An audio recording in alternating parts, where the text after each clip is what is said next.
This is a game from the World Championship match between Steinitz and Lasker in 1894, a long while ago. And I chose this one to show you the attack with a closed centre in a Rai Lopez opening.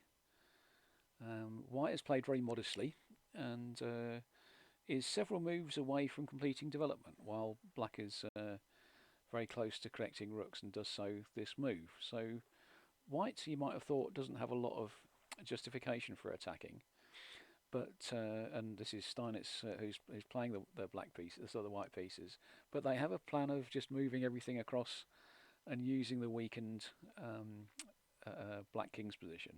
It's not very weak, because the holes that have been created by moving the pawn are covered by pieces, the bishop on g7. But nonetheless, this is a little bit weaker than black might prefer. Knight to g5, just hoping to tempt a weakness, and f3, creating a strong point in the centre. And now white starts to move the pawns over to try and force open some lines. Takes on e4 and e4 again, and so we've got an open f file now if we want it. h6 by black, and white plays a surprising move, queen to f3, and if takes on h5 and moves the knight away, or we've got the open h file to attack along. Actually, the move to sort this one out is knight to f5, threatening to do all sorts of nasties to the black pieces. After g takes f5, queen to h3, rook fe8, takes, and now moving the pawn forward to f6 is going to be fatal, because of they'll allow a checkmate on h8.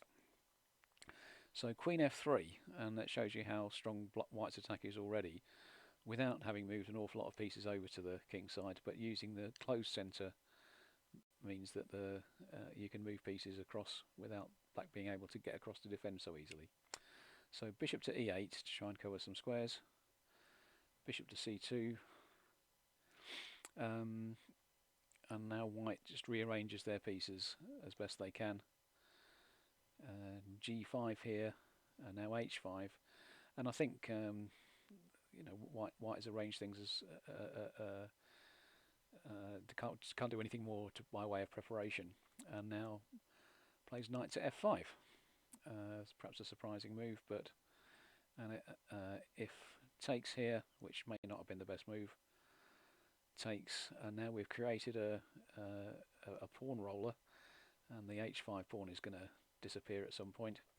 So if, for example, knight to d5, f6, g6, and bishop to h8, and now queen to g4, and white has got a very powerful plan of tiptoeing down the h file, which can hardly be stopped, even though white's a piece down with, in fact, pieces still at home in bed.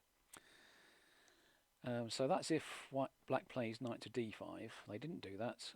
Lasker played f6, trying to slow up this pawn wave, returning material, and after returns material now after g6, plays takes and takes, and but so now that the big attacking pawn wave has disappeared, but open lines are in their place.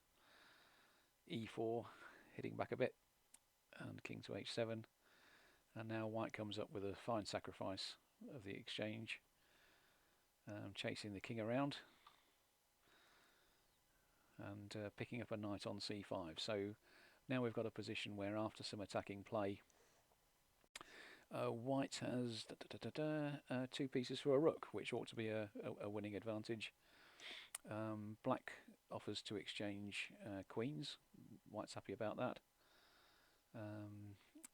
White tries to loosen up the pawns. I mean, the kingside attack has disappeared now, but the end game is winning for white. And the last few moves I'll just pop through in case you didn't believe me.